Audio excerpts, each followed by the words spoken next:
बिस्मिल्लाहिर्रहमानिर्रहीम अल्लाहुम्मा सल्ली अला सय्यिदिना मुहम्मद व आलि मोहम्मद। मैं हूं मन्नान अशरफ और आप देख रहे हैं आपका अपना यूट्यूब और फेसबुक चैनल।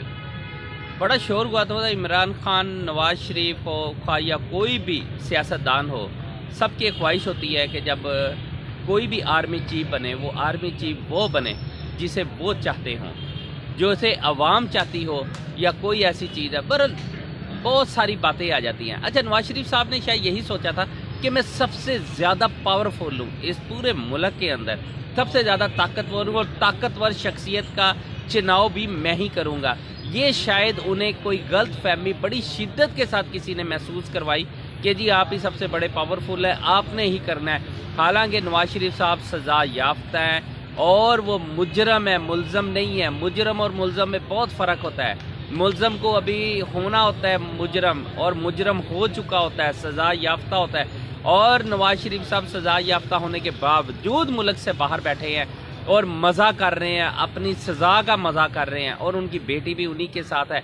और एक समरी यानी कि एक मशावरत शुरू हो जाती है पाकिस्तान के वज़ीर आज़म शहबाज शरीफ साहब, क्योंकि उनके भाई होते हैं और वो वहाँ जाते हैं और जाके मशावरत शुरू कर देते हैं। और नवाज शरीफ साहब की कोशिश होती है कि मैं जिनका भी एज ए आर्मी चीफ चुनाव करूँ वो गिव एंड टेक हो, कि मुझे कुछ लोग दो की पोजीशन के ऊपर आके मैं उन्हें रखूं।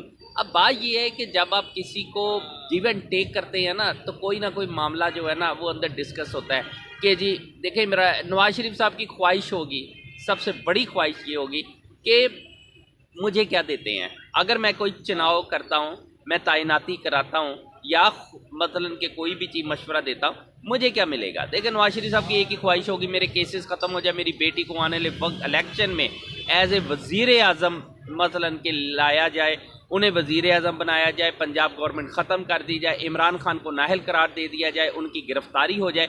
ये सारी एक डिमांड है जो नवाज शरीफ साहब सोच रहे होंगे और मे भी दे भी रहे होंगे, और उनकी बहुत दफ़ा खबरों के अंदर इस तरह की चीज़ें, इस तरह की बातें मंजर आम पे आ चुकी हुई हैं कि ये उनकी डिमांड है। लेकिन आगे जो हल्के बैठे हैं ना, आगे जो ताकतवर लोग बैठे हैं, उन्होंने भी तो किसी को बताना है ना कि हम सबसे बड़ी पावर है। देखे, इमरान खान साहब के ऊपर अटैक होता है, फायरिंग होती है, गोलियां लगती हैं और उसके बाद उसकी FIR नहीं होती। इसका मतलब साबिक वज़ीर आज़म इतना पावरफुल नहीं है, पावरफुल कोई और है। इसी तरह नवाज शरीफ साहब, शहबाज शरीफ साहब ये लाख कोशिश कर लें कि ये अपनी मर्जी की कोई तैनाती कर देंगे, नामुमकिन है। इस पाकिस्तान के अंदर ये नामुमकिन है। किसी और मुल्क के अंदर हो एक अलग चीज़ है, यहाँ नहीं है।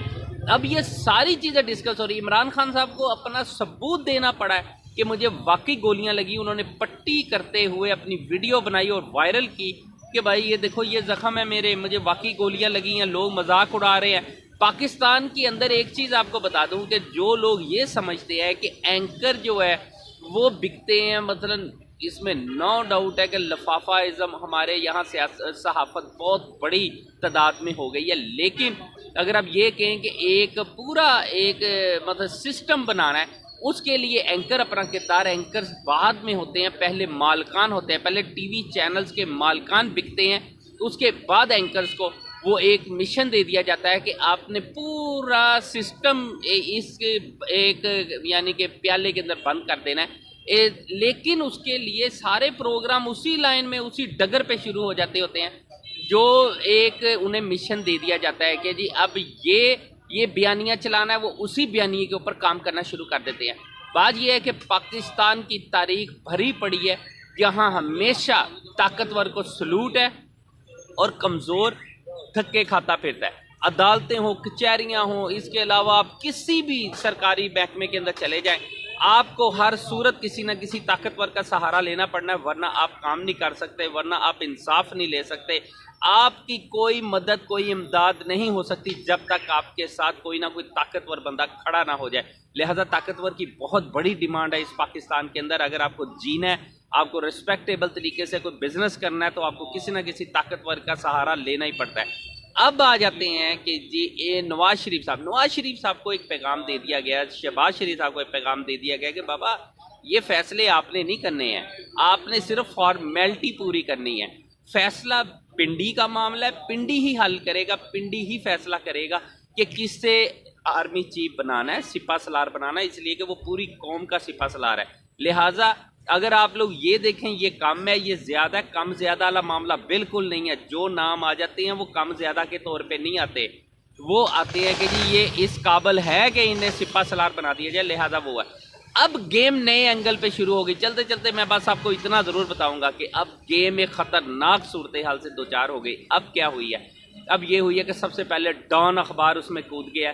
डॉन ने एक न्यूज़ लगा दी और उस न्यूज़ के मुताबिक ये है कि एक आपने पुराना एक बयानिया कभी सुना होगा कि इमरान खान साहब ने एक दफ़ा कहा था कि ये इस काबिल नहीं है, मौजूदा हुकूमत जो है ये तो रजीम चेंज ऑपरेशन की उससे उसके बाद ये बनी है, लिहाजा आर्मी चीफ की सिलेक्शन वही बंदा करेगा जो इलेक्शन जीत के आएगा, सिलेक्ट होके आएगा, अवाम की वोट से दोबारा आएगा। देखिए अभी भी जो सबसे बड़ी पार्टी है ना वो इमरान खान की पीटीआई पार्टी है। इस टाइम 80-85 सीटों वाला बंदा जो है वो वज़ीर आज़म जो है वो अगर लगाए तो ये बिल्कुल ठीक नहीं है। लिहाजा अगर कोई बंदा वज़ीर आज़म के तौर पे अगर सिग्नेचर करता है और साइन करता है तो इसका मतलब है कि उसके लिए ज़रूरी है कि वो अवाम की वोट से आए, रजीम चेंज ऑपरेशन के ज़रिए ना आए। बहरहाल अब जो एक सूरत हाल ख़तरनाक सिस्टम के अंदर दाखिल हो गई, मैं आपको चलते चलते बता देता हूँ कि वो ये है कि अब एक इमरान खान का जो बयानिया था वो ये कहते थे कि जी बाजवा साहब आप कंटिन्यू करें, आने वाले वक्त के अंदर जब भी नई हुकूमत बने, नया वज़ीर आज़म आए, वही उसके बाद जनाब नए आर्मी चीफ की तैनाती करे। ये गवर्नमेंट जो है पीडीएम की गवर्नमेंट ये तैनाती ना करे, जिसके बाद फिर वो ये सारे मामला, अब नाम भी आ गए, सब कुछ आ गया, ये वज़ीर आज़म बन सकता है, ये सिपा सलार बन सकता है, ये हो सकता है। लेकिन उसके साथ साथ एक जो सबसे बड़ा अमल है वो ये है कि 1952 का आर्मी एक्ट जो है उसमें कुछ तब्दीली की जा रही है।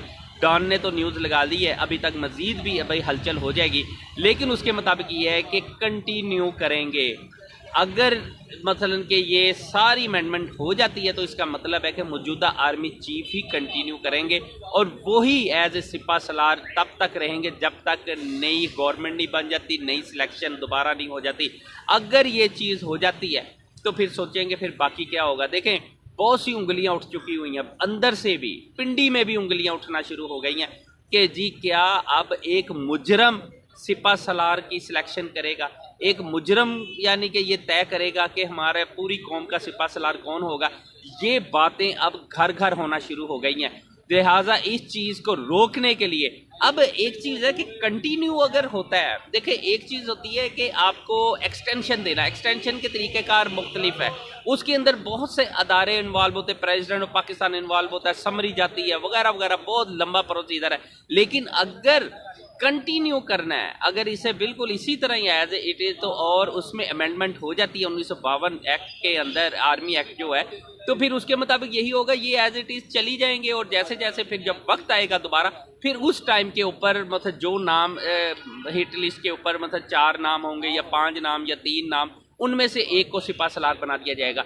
लेकिन अब गेम पलट रही है, हर पल मैं आपको बार बार बता रहा हूँ, पहले भी व्लॉग में बता चुका हूँ। देखिए मैं जो भी खबरें आपको देता होता हूँ ना, मैं उन लोगों की तरफ से देता हूँ जो इन तमाम हालात के ऊपर बहुत गहरी नज़र रखते हैं और बहुत ही डीपली देख रहे होते हैं।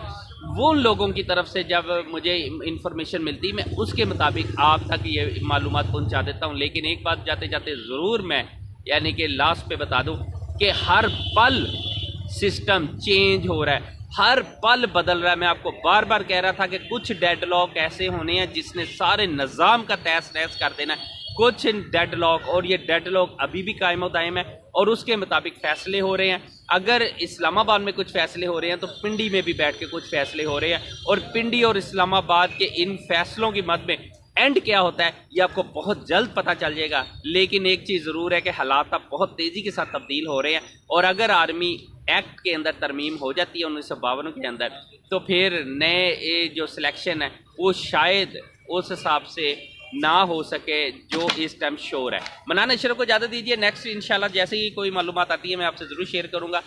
आप अपना और अपने चैनल का बहुत ख्याल रखिएगा। अल्लाह हाफिज़।